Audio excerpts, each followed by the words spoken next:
Hello and welcome back to Can You Beat Baldur's Gate 3 as a Dragon? We're on Act 2 now.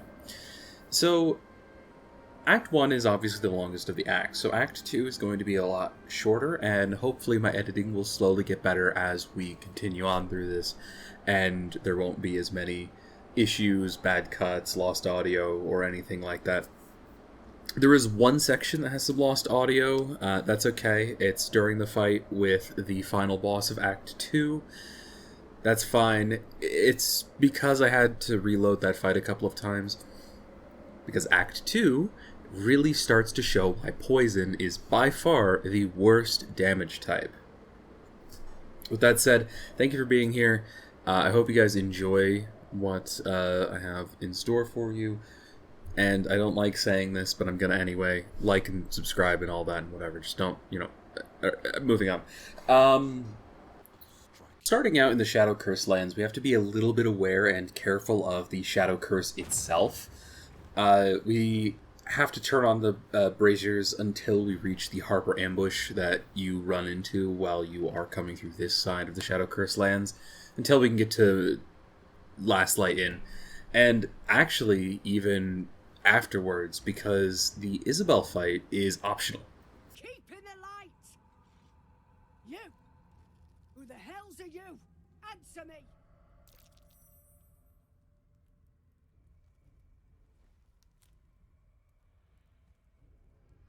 Jonas, move in!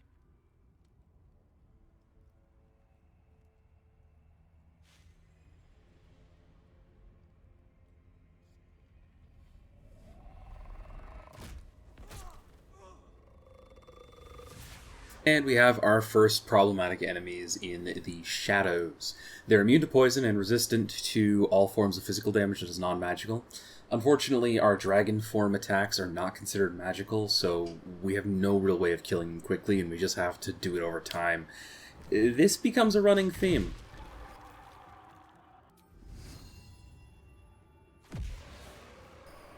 That said, the ambush goes well, we don't lose anyone, and we move on to Last Light Inn.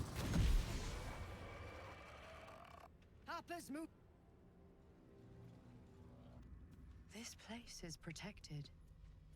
Must be the refuge the Harpers spoke of.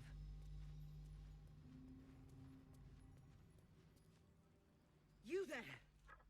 At Last Light Inn, we meet Jaheira, who we know is the Friend of the Forest.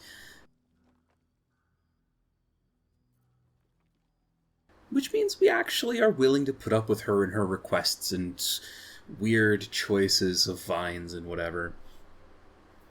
We'll be working with her because she's a druid, despite the fact that she's a disgusting two-legger. For that, though, we make Elfiera hate us. I'm gonna be honest, this option actually, it was painful to select. I did not feel good about this. Never mind then. After doing the errands around Last Light Inn, such as setting up for Halsin's quest, I decided to do a quick check to see if I can use scrolls while in dragon form. I was pretty sure I could, and I can. This is actually incredibly important going forward, and basically necessary in certain fights.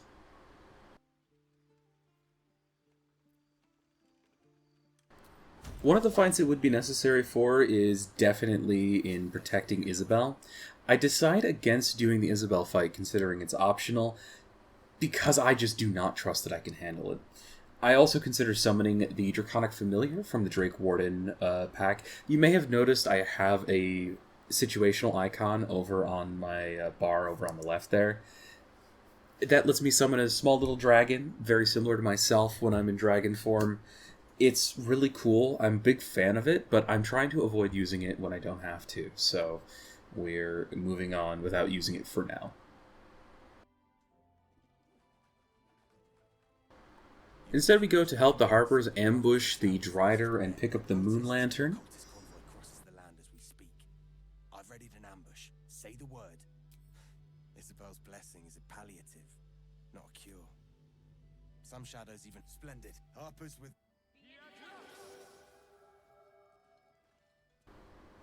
Now again, we don't get dialogue because we're in wild shape form and it just immediately rolls into the fight. That said, the fight goes better than I expect it to, and less Harpers than I planned for die. And we actually get out with 2 still alive. Huge.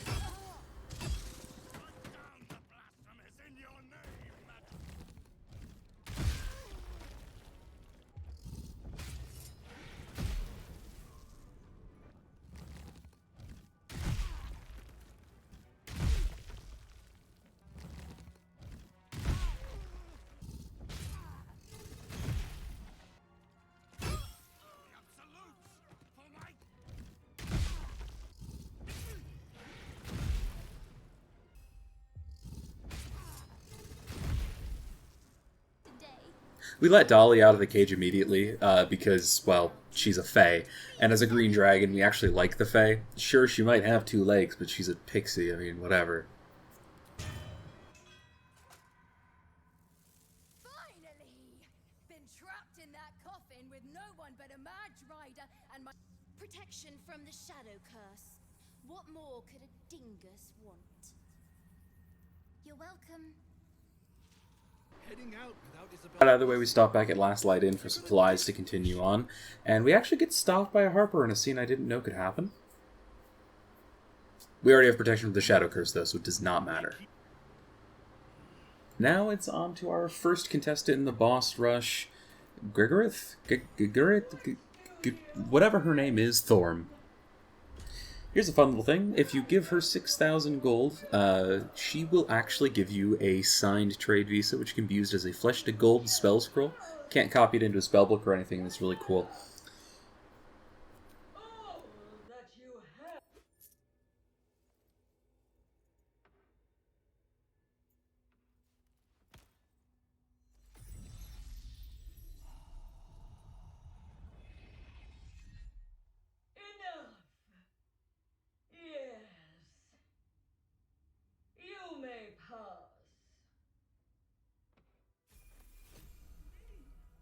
You can then kill her to get your money back. Unfortunately, on my first attempt, I fail my shove and forget to put the rest of my money away and get hit for 525 damage.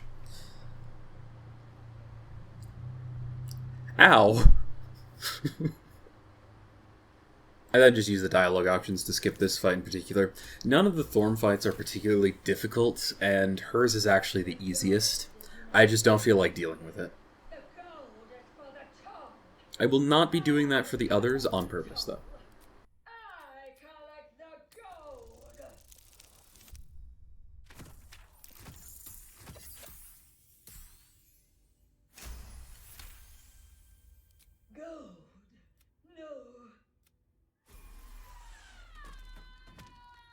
Actually stop by Moonrise next in order to get some setup done, buy some stuff, and prepare. What we're actually buying most importantly is potions of angelic reprieve from the bugbear vendor here.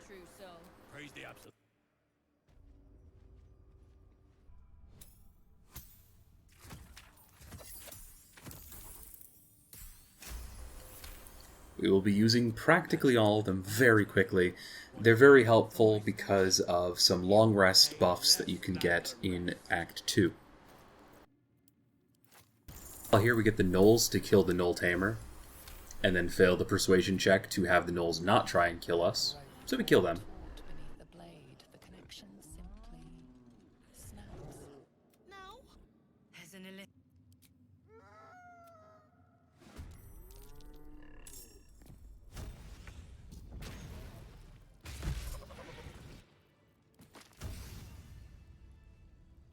We go see Minthara on trial.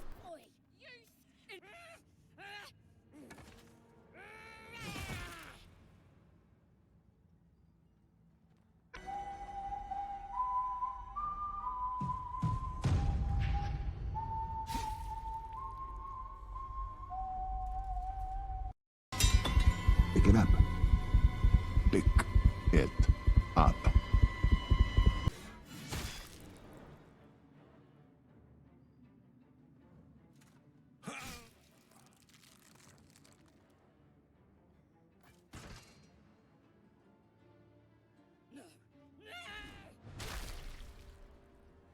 And then later on in the dungeons. You were adored, Minthara. Brought up from the darkness and into the absolute's light. Hello, Minthara. How do do you feel? Ecstatic.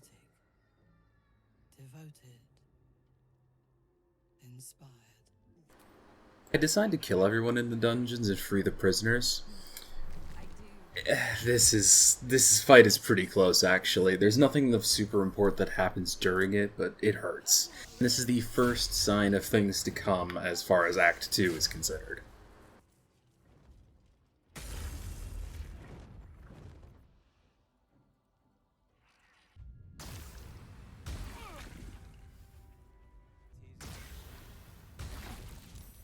The Warden actually has a really awesome cloak that gives +2 AC. Obviously doesn't help us in Dragon form, but it's a really cool cloak, and it's something that actually competes with the +1 AC, +1 save cloak, which is why I like this mod so much.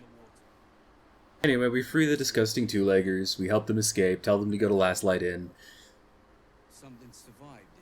Weird how you'll help people that you really don't like when there's somebody that you hate even more right there. As an aside, I love how few people there are on the boat. Next we kill everyone else in the dungeon, including Minthara, and for some reason Ceres, back at the Last Light Inn, you remember her, she takes over for Zevlor and Asherak, is in this fight. She can't do anything, she's just here in the turn order? Wild.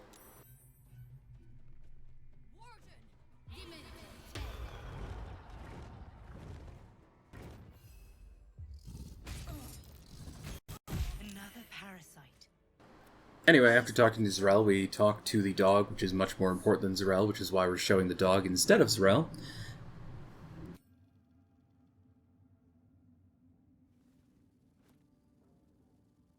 Do you take me for a though whichever whelp owns that thing smells? And next up we go to get those buffs from the statue that has the Shar warship plaques on it. This gives +5 to Int, Wisdom, and Charisma if you pass all of the checks. And importantly, those carry over into Dragon form, giving us huge stat boosts for, first of all, our AC, and secondly, our Charisma, which affects some of our DCs. Now it's time to fight Theobald. I actually thought he was immune to poison. It would make sense if he was immune to poison, considering what he does and what he drinks, but for some reason he's not. With that in mind, flying around and just shooting breath weapons at him as we go is incredibly easy.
Next up is the last Thorm that we can fight in the overworld here, Malice Thorm.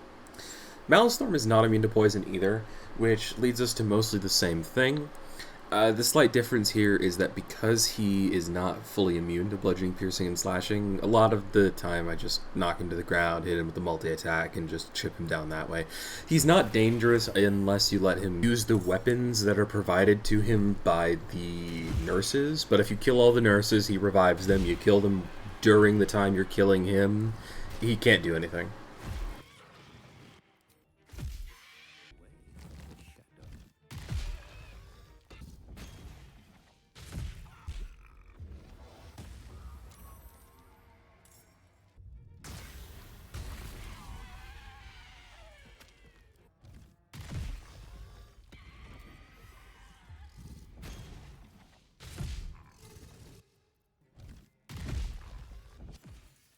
Our next stop is the Cursed Kuato over by the lake, and I only bring them up because this is the point where I realize just how powerful the breath weapon is when it actually works. 8d6 every round. That's a fireball every round. Now, ours is poison damage, meaning it's not good. If we were a different damage type, it might actually be somewhat usable.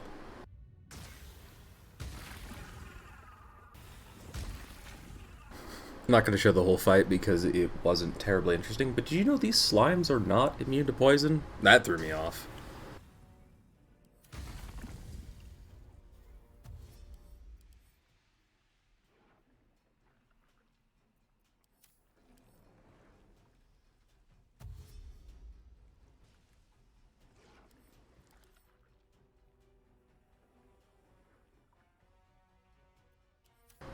Take a quick nap outside Moonrise so that we can kill the gate guardians of Moonrise.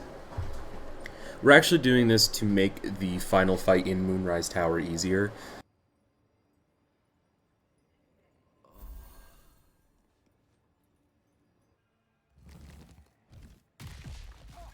Violence isn't tolerated in these parts.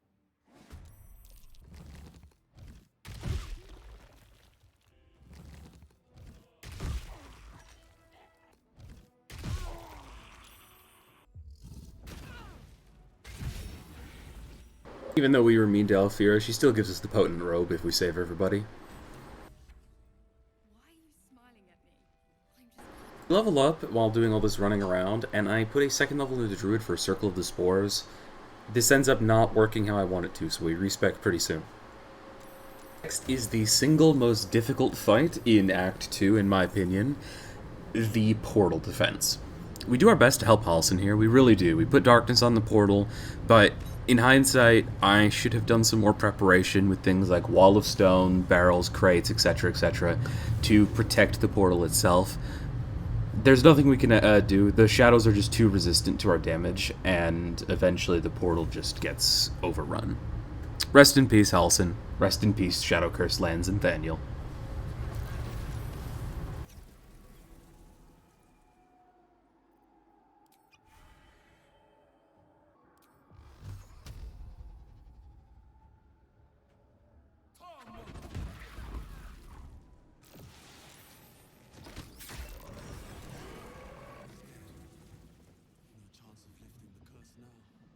I decided to deal with the Githyanki Patrol next.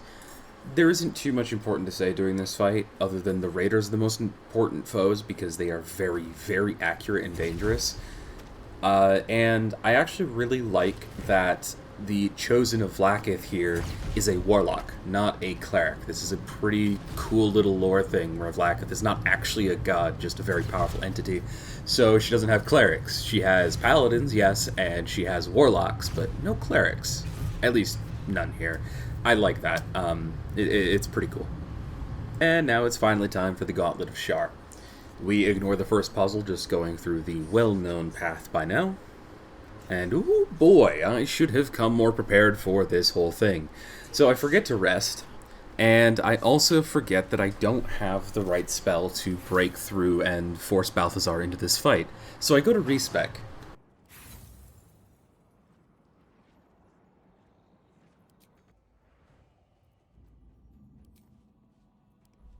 And we respec into a monstrosity of a class build, but this is actually what we'll probably be using for the rest of the game. But I still forget to pick up Knock, so I still need to pick the lock in.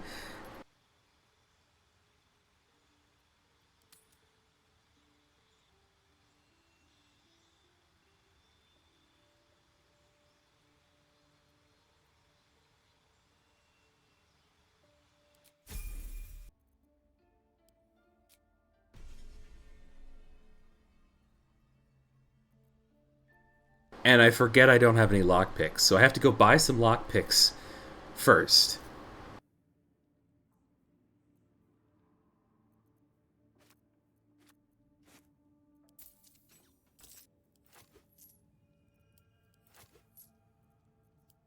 And my first time trying to get back in, I actually fail so much that we run out of lockpicks, and I just decide to kill them all myself. That attempt ends up dying to Balthazar, though.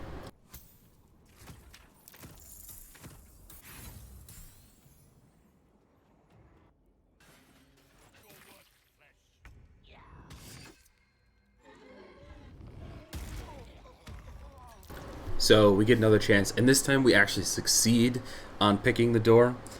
So I'm not going to show the whole fight against the Justiciars right here. If you want to see how crazy it was actually remarkably easy. I'm going to put it at the end of the video, because I actually did think it was pretty interesting, just not something I want to keep right here, because it took a while. This is actually my favorite way to kill Balthazar, by the way. Just let him get killed by everything else.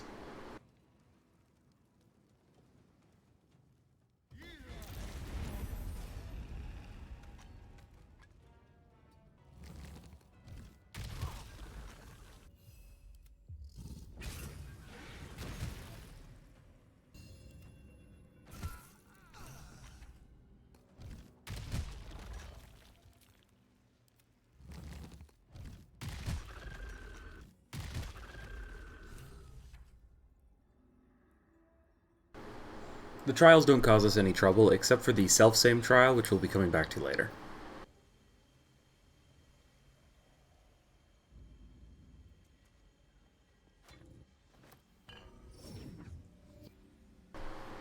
Next up is Yurgir. You're a mouthy little rabbit. This will be... I really love that there is a specific Paladin of X-God option in a lot of these dialogues, and it makes me sad that the ability for everybody to pick a god was cut, so you kind of need to mess around with things a little bit in order to get these options to show up. Anyway, we critically fail to persuade him, and Yurgir must die. This fight is interesting for only one reason. Yurgir's invisibility means we can't really target him, and he's immune to poison. So I actually spend a lot of time putting things on the ground to target with the slam to hit him with the AoE. I'll strike you down.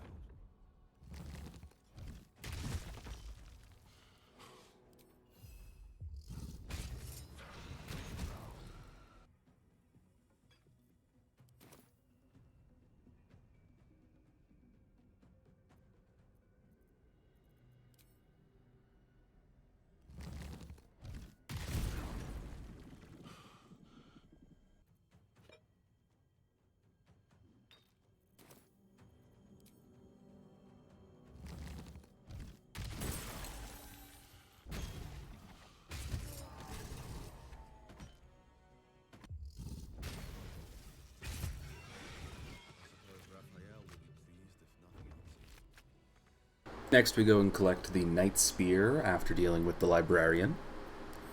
Next up is of course the self-same trial, and oh boy is this a pain. It doesn't like multi-classing. So it ends up using abilities from really high-level versions of every multi-class you've put into. If you were trying to do a jack of all trades where you put a level into every class, this would be a nightmare.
I wanted to leave the majority of that in just to show how the AI, if it was smart, would be practically unbeatable, and also make the joke of using Persona 4's I'll face myself battle theme in the facing yourself battle. And that's the Gauntlet of Shar completed.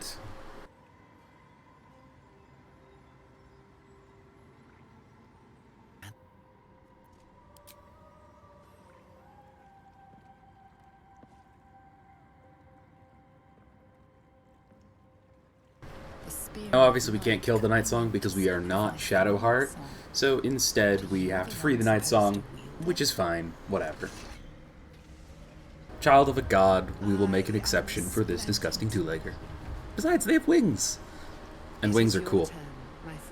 Before Moonrise, we make a quick stop back at Last Light to get this conversation from Isabel. This happens if you've never met her before freeing the Night Song. The path of light. They seemed headed straight for Moonrise Towers.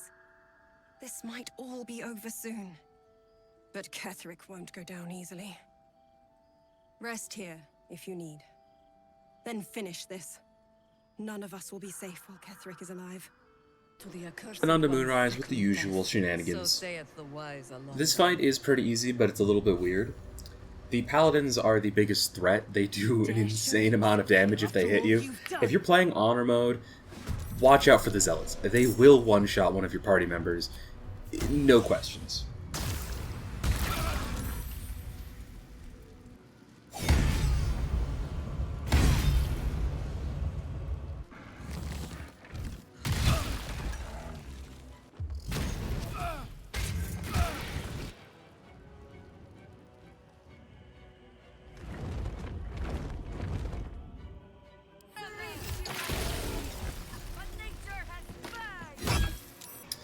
When we kill Zrel, we actually get transformed back into humanoid form for some reason. I actually have no idea why this happened. We take a few seconds to retreat back to the front, which puts us out of combat.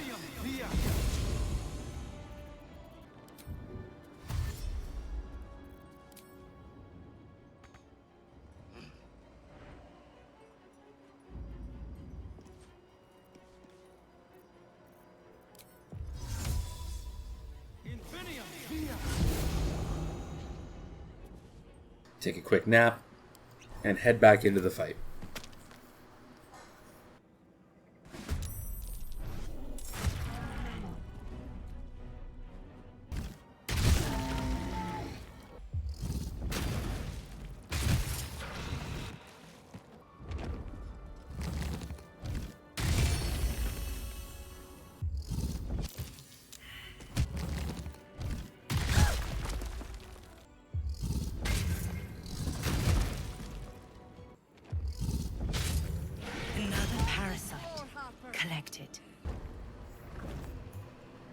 Head into the basement next, actually. This fight is only here during the assault on Moonrise Towers.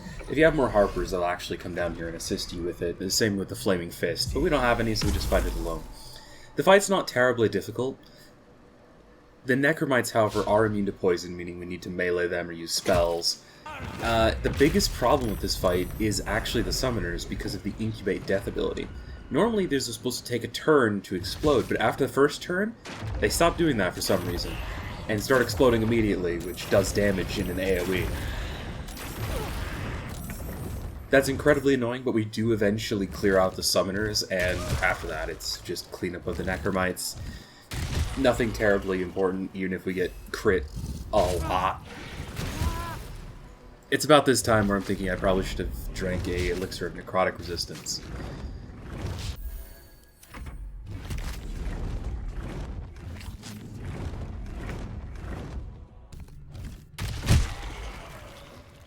We go up to the roof afterwards to fight Ketheric, and for some reason he's not intimidated by a dragon. I don't know, man.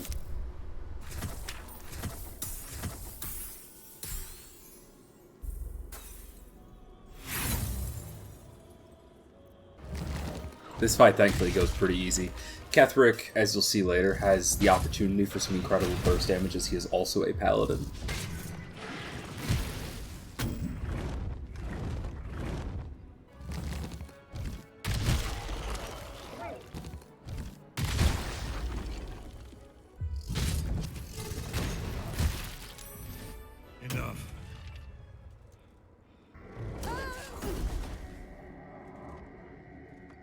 follow. We tell Jaheira to stay up here I don't because we doubt do it. not need allies. She But may be a I'd come with druid, you. but she's still a As you disgusting wish. two-legger. Good. We take a quick nap, and then jump down into the Mind Flayer colony. This must be. Screams. Where the first thing we do is break our oath and get a level up. Feels like I've lost something. You have broken your oath, Paladin. At this point, I have a pretty good idea of what our build's going to be. So at level 6 Paladin, we get Aura Protection, which does persist in Dragon mode. Awesome. Wall of Fire is also a fantastic spell.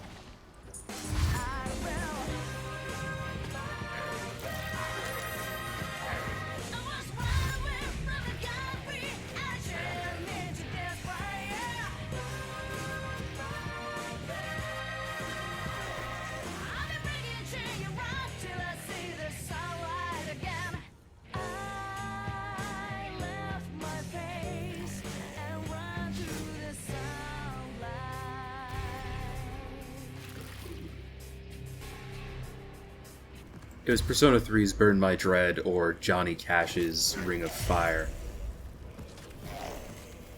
And we already had some Persona music, so I decided on Persona 3.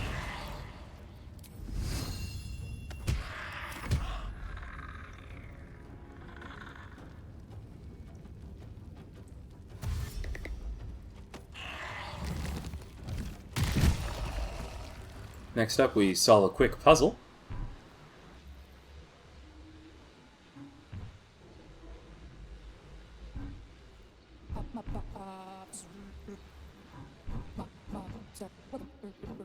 And get advantage on intelligence saving throws forever. This also persists in Dragon form. When you use it, you will... And I... Use the full restoration device and head down into the Merkle fight. Oh boy, the Merkle fight. My tadpole's squirming like it's excited. Or scared. We summon Best Boy Scratch and throw down an invisibility potion because Scratch can actually help Aelin up. And that means he can start the fight for us or just handle everything for us. Turning into dragon form breaks invisibility, so we have to wait a little bit and stay back. But we set Scratch up and trigger the fight. Still alive, so that's progress.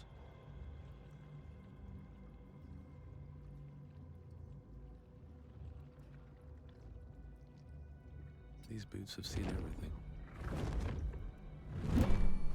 I love Ketheric talking to an eye-level dragon here because he's on a platform. What is it, It's I great. wonder, that draws one toward death like a moth to light?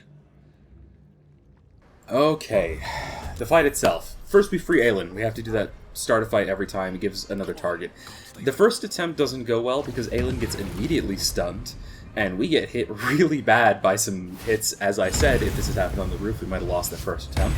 Aelin gets stunned again, and the Mind Flayer comes over to deal with us, and Aelin gets crit and knocked out. That's fine, she'll get back up.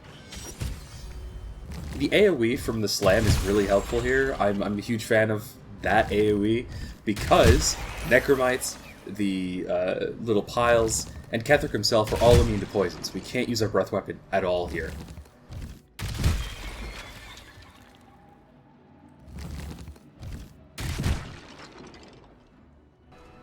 Aelin triggers phase 2 on this first attempt. What a fool you are. You cannot kill me.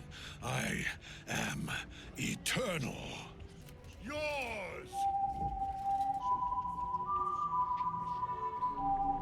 You dare end one who belongs to me. I am the smoke of the world-cleansed skull. I am the haunt of...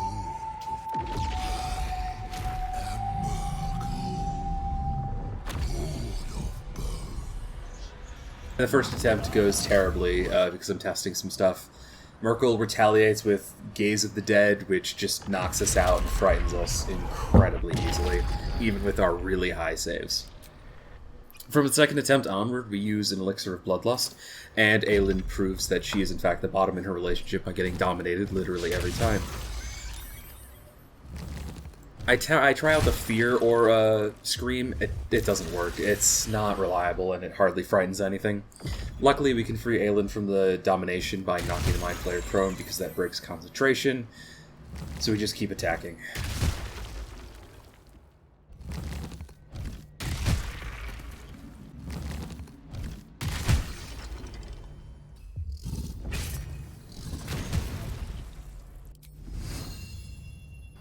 From the second attempt onward, I start using scrolls and spells to try and clear things up. We start by setting up a wall of fire and trying that out, and looking at Merkel's resistance and immunities. I really wish I had played a lightning or fire dragon here. Every time we hit him, he just counterattacks and we get frightened pretty regularly. We use fireballs, we do whatever we can just to stall, but our damage is really low. It takes us a long time to damage Merkel here.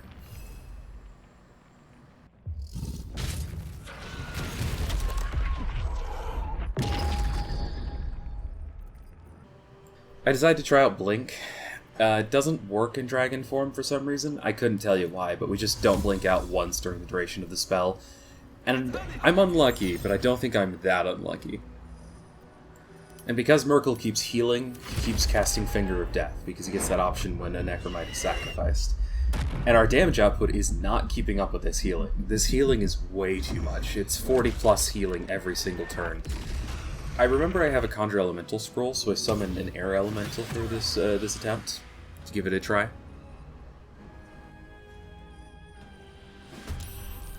It absorbs the Finger of Death. It actually absorbs 2. And takes a lot of damage for us. I keep this in the back of my mind for later.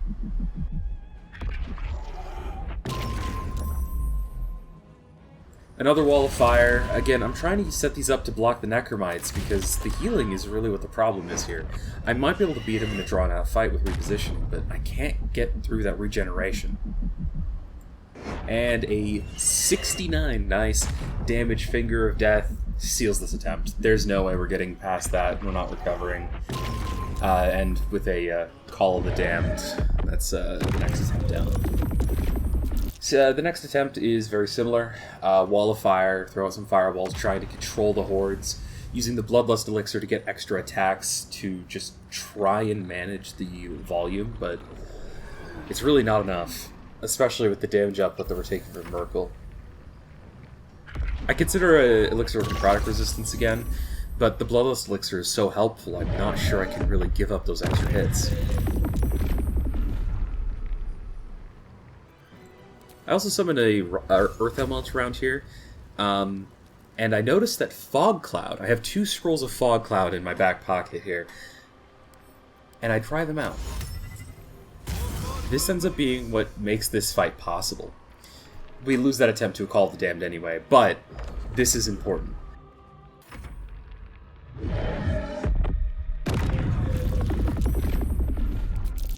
Moving on to the next attempt, I start using these fog clouds because it means he can't react with his Gaze of the Dead, because he can't see us. But more importantly, it prevents the Necromites from sacrificing themselves.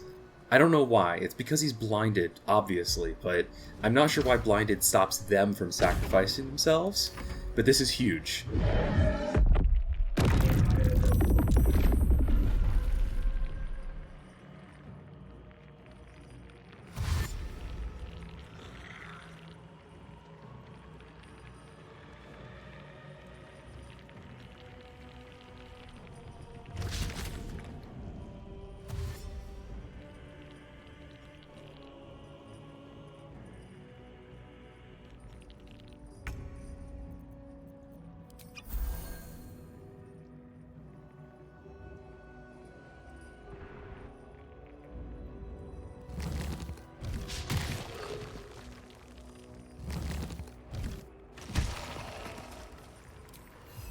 You'll notice, though, even with that crit, our damage is really low.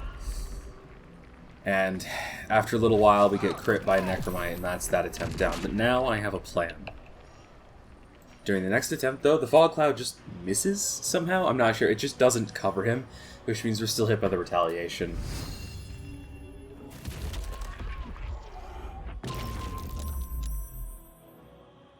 and he can still be healed. That fog cloud essentially did nothing.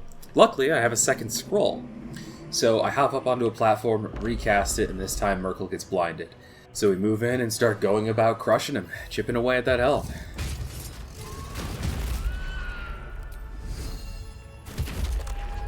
We get so close to finishing him off, but unfortunately the fog cloud runs out at the worst time. And because the first one failed, we don't have another one to finish off the fight. I try a wall of fire, but it doesn't stop him from getting healed, and at this point it's too far gone. I try making a potion of speed mid-combat to make up the difference, and it does help a little bit, but it's not enough.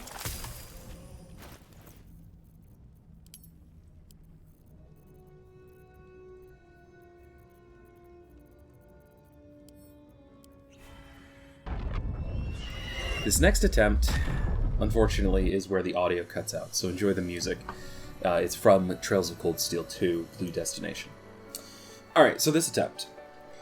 The fog cloud lands as planned. Great. We start wailing away and chipping at him as best we can. No problems, everything is going to plan to start with. Use the Bloodlust Elixir to pick up the groups of Necromites that are nearby.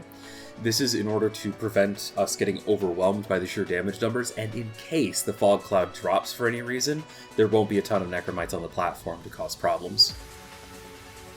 It's a good thing I do this as well. Really soon after I knock out those two groups of Necromites, I get hit by a crit.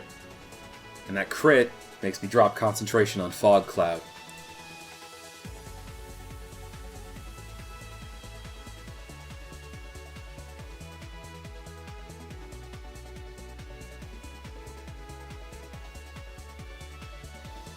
Now, this is so late in the fight, this is actually the second fog cloud. I already dropped the first one in order to cast the second, which means we're out of clouds.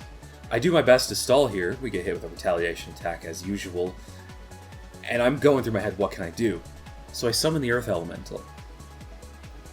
Our boy Rocky comes in, and while I'm glad to have him, he ends up being the real MVP in a moment. He tanks a couple of hits to begin with, which is huge.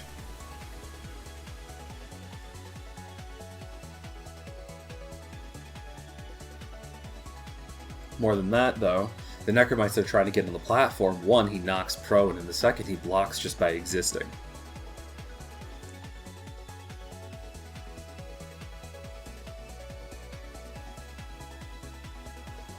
Unfortunately, one still slips through to heal Merkel.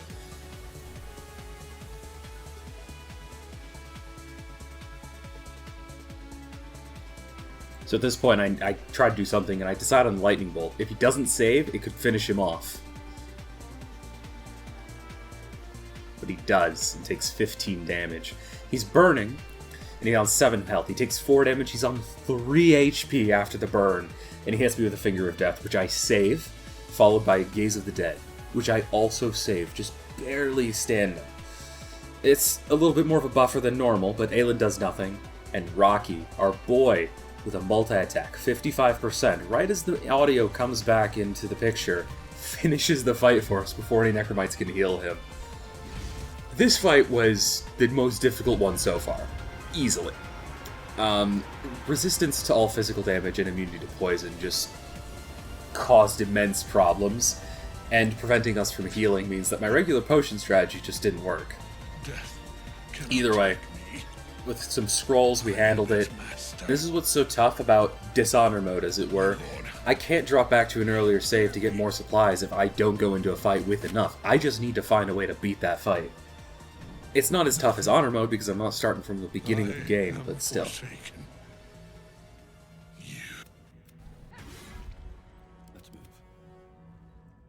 We grabbed another stone and turned down Jaheira. Energy radiates from the stone. Like to be at your side when you your way is my way. One awkward evening in camp, until we are free of this place. And the 2 Selenites. My love. No matter. We tell the Dream Visitor that we're awesome and we don't need friends to handle this. You are impressive, it is true. And then climb up to the roof to get some fantastic shots from the top of the castle. Or the tower, I guess. Whatever, doesn't matter. I just love this view.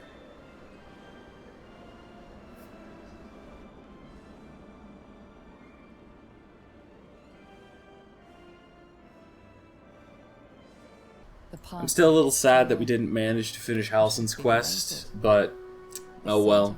Macaris loves nature, but he can't fix all of it. He'll just find some other nature.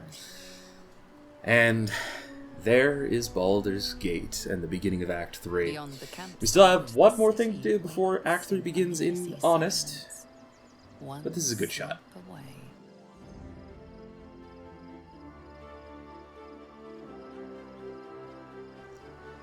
Oh, also, we officially become an Oathbreaker. Your oath no longer.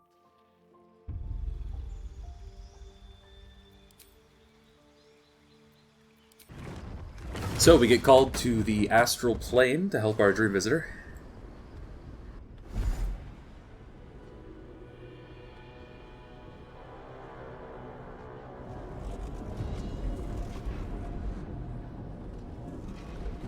Who turns out to be a squid. And Macaris starts to form an idea in his mind, an evil one. One to give himself more power. So, we decide to help the Emperor for now. For now. I wish there was more to say about this fight. It's a pretty impactful story fight, but the actual fight itself is pretty boring besides some pretty mediocre dice rolls. The Emperor is useless. Fails his mind domination every time. So we have to handle it ourselves.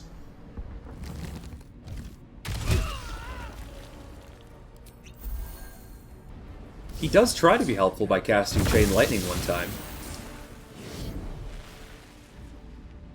And then he immediately fucking dies. And if Larian didn't save him here by teleporting him back up, game over.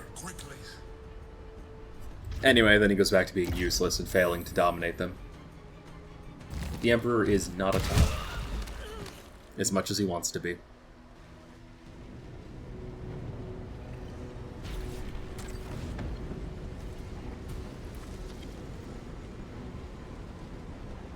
Thank you. That was too close. We leave the Astral Plane and finally rest.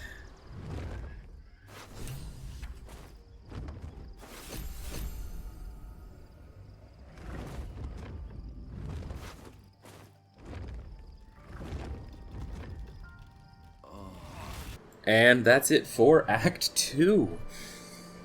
Oh man, I am having a ton of fun with this, and I am also really loving the support on the first video. You guys have been great. Honestly,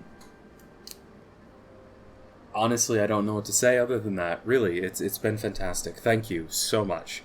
I will be getting Part 3 out really soon. I am still working on actually finishing Act 3. And then after that, I don't know what exactly I'm going to do. I kind of want to do more challenge runs, but if anybody has any suggestions either for Baldur's Gate 3 or otherwise, let me know. Currently, what I'm working with right now is there is a Keyblade Master and there is a Dragon Ball Warrior mod. Both of those seem like a lot of fun. So I'm thinking one of those will be my next thing to do. With that said, once again, thank you for being here. Like, subscribe, and all that bullshit. And if you have any advice, suggestions, or feedback on the video and anything I did in it, feel free to leave it in the comments below. Have a wonderful day, everyone, and I hope to see you next time.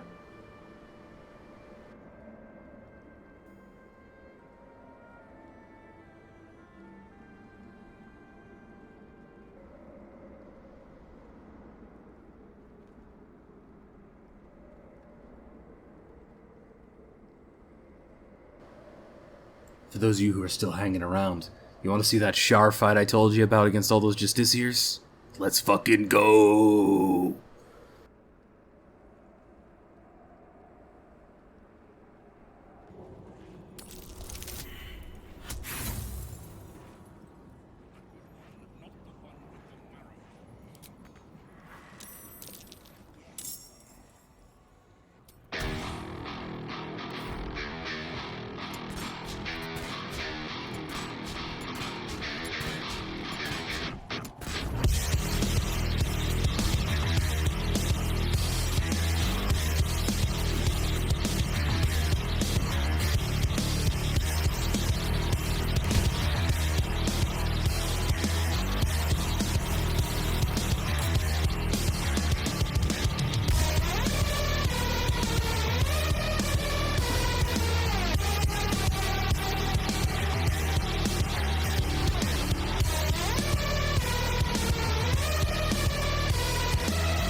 I told you it was a long-ass fight.